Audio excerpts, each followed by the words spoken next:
Who are you? Saul. Saul Good, man. Call, ladies. It's showtime, folks. I'm a lawyer, not a criminal. I want you to be happy. You didn't want me. Slipping Jimmy with a law degree is like a chimp with a machine gun. I remember you saying something about doing the right thing. Well, you know what? It's never stopping me again.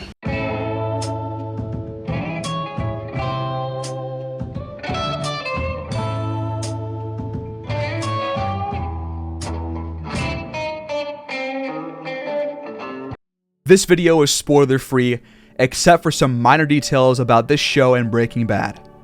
Quick side note, if you enjoyed this video and want to see more, please like and subscribe, it goes a long way.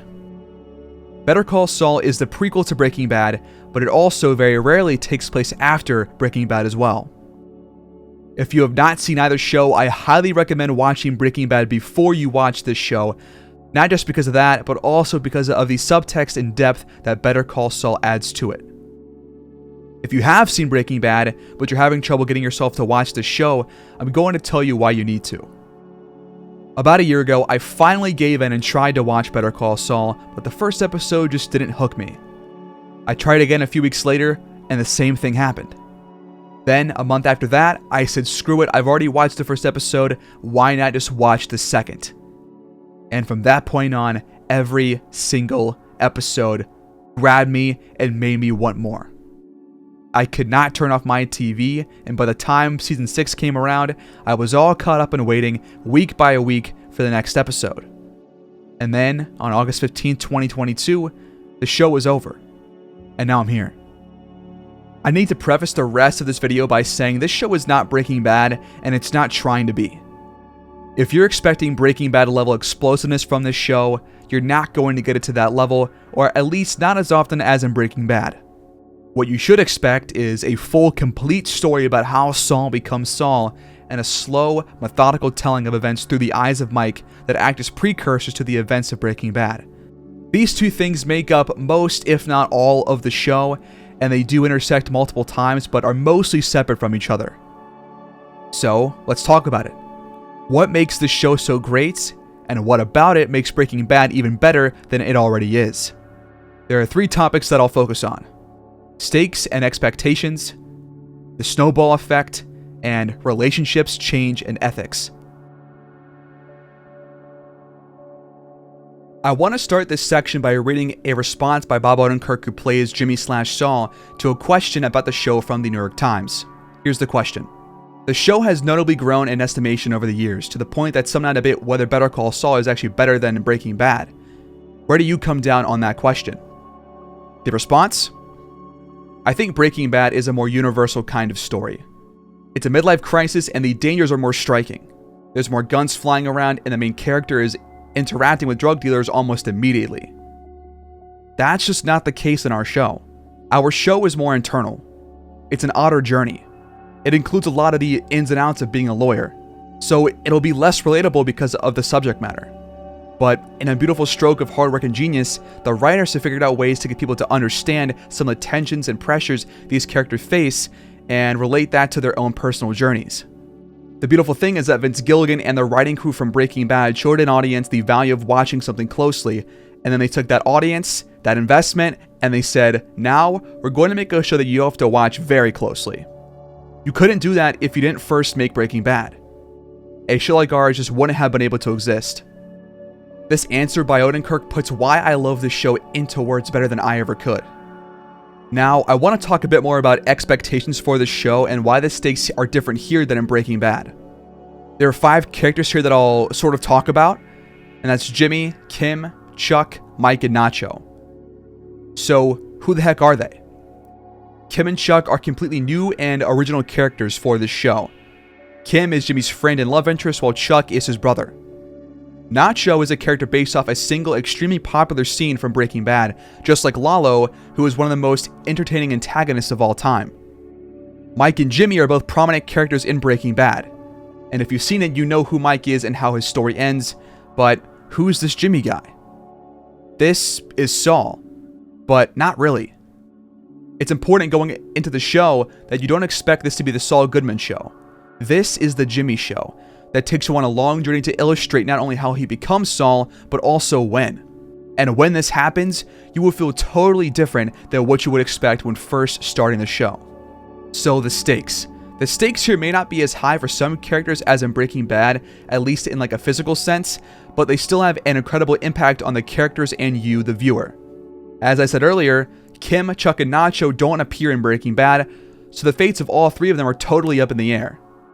Even though Nacho is mentioned in Breaking Bad, that one line gives no indication as to his status at that time. And obviously, we know how Mike's story ends in Breaking Bad, but with Jimmy, things get very tricky. Breaking Bad left his fate unknown, and Better Call Saul has 3 timelines. The Jimmy timeline before Breaking Bad, the Saul timeline during Breaking Bad, and the Gene timeline after Breaking Bad. Without going into much more detail about this, just know that this is one of the most complete character journeys I have ever seen. Nothing like it. The biggest emotional moments for Jimmy and Kim in the show don't have any less impact on the viewer than the moments where certain character stories comes to an end. And that should tell you enough about this show's stakes. The snowball effect is a situation in which one action or event causes many other similar actions or events. These can be good, these can be bad, or even a mix of the two. For a moment, imagine you're in Nebraska during the winter, and you just grabbed a handful of snow and made it a snowball. You stand at the top of a hill during a blizzard, and you roll your snowball down the hill. It keeps rolling and rolling, picking up more and more snow as it goes, and eventually, it hits a tree at the bottom of the hill and explodes. In the simplest form, that is what this show is, because that is what Jimmy's life is, beginning even before he becomes a lawyer.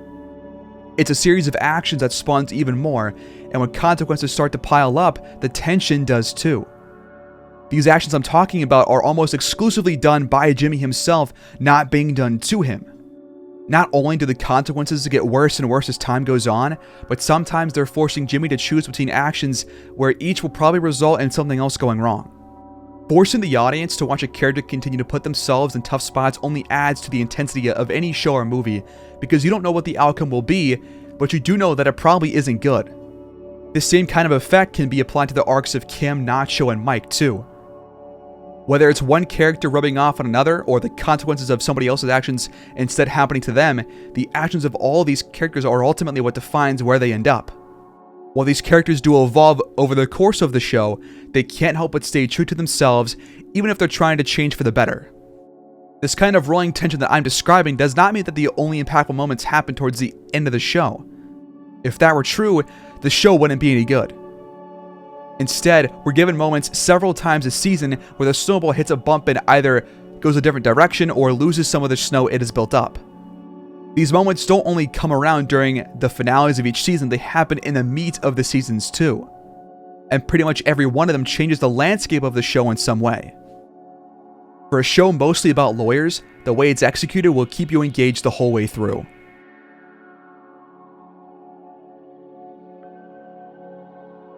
In the previous segment, I mentioned how characters in the show rub off on each other.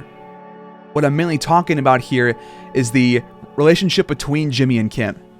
Lots of shows get flagged for having unnecessary or forced romances, but the romance between these two is the highest kind of necessary. Not only do some of the most loving and happy moments come from their relationship, but the most heart-wrenching and hurtful moments do too. Better Call Saul at its core is a character tragedy centered around a love story. By the way, Kim is one of my most favorite characters of all time of any show or movie, and she'll be yours too. And because it focuses on Jimmy and Kim so much, the time they spend together ultimately rubs off on each other. This show is not just about that either. It's also about whether someone can truly change who they are, and how much someone else can change them, whether temporarily or permanently. If you've watched the show Barry or my video about Barry, it's very similar to that. But back to Jimmy and Kim. They both change because of each other, and they each do things they probably wouldn't have done if they weren't together, both good and bad, even if they're being done for the right reasons. And that takes us to ethics. Jimmy, Kim, Chuck, Mike, and Nacho all have to deal with doing the right thing. Jimmy is someone who not only thinks outside the box, but he acts outside the law as well, mostly to do what he thinks is right. Chuck, though, his brother, is a prominent lawyer due to his intense commitment to the word and book of law, and their relationship is, a lot of the time, based around their differing views on this subject. Over the course of the show, Kim is sort of doing a balancing act between these two viewpoints, sometimes leaning more towards Chuck's view, and other times leaning more towards Jimmy's. Mike and Nacho are the other two characters that struggle with this. Mike willingly puts himself in this world where he has to do bad things to people or do some kind of damage to what someone else is working for, and over the seasons we see just how much these things he is doing affects him deep down. There's 3 big moments specifically where it's very apparent that there's a mental struggle going on inside himself. But Jonathan Banks' acting as Mike always brings an underlying sense of that regardless. Nacho is somebody who deals with this but on a slightly smaller scale. With him, there's a deeper motivation as to why he's doing what he's doing, and this motivation pushes him to not only help and work for terrible people, but also to do horrible things to some of these people to further his goals. And these goals aren't even goals he has set for himself, they're goals he has set for someone he loves. Nacho and Mike also have this pretty close connection over the course of the show, sort of like a mentor to an apprentice or a friend in the shadows, and this only adds more depth to each of their struggles. Overall, this show is not only a good standalone story, but it adds so much subtext to Breaking Bad. We get so much important backstory to Mike, and we get even more of that for Jimmy. This show makes us look at both characters very differently on a second watch of Breaking Bad after watching Better Call Saul. And in general, this show completely recontextualizes everything that happens in Breaking Bad. Certain things that happened there would have never happened if not for the actions of these characters in this show. One last thing here, I absolutely love and am continuously shocked at the schemes that Jimmy cooks up. Not only that, but the cinematography and the score and the montages and the editing just bring everything together in a neat little bow. This show is such a masterpiece, and I'm sad to see it go, but it was a perfect addition, a perfect spin-off to this universe. Thanks for watching.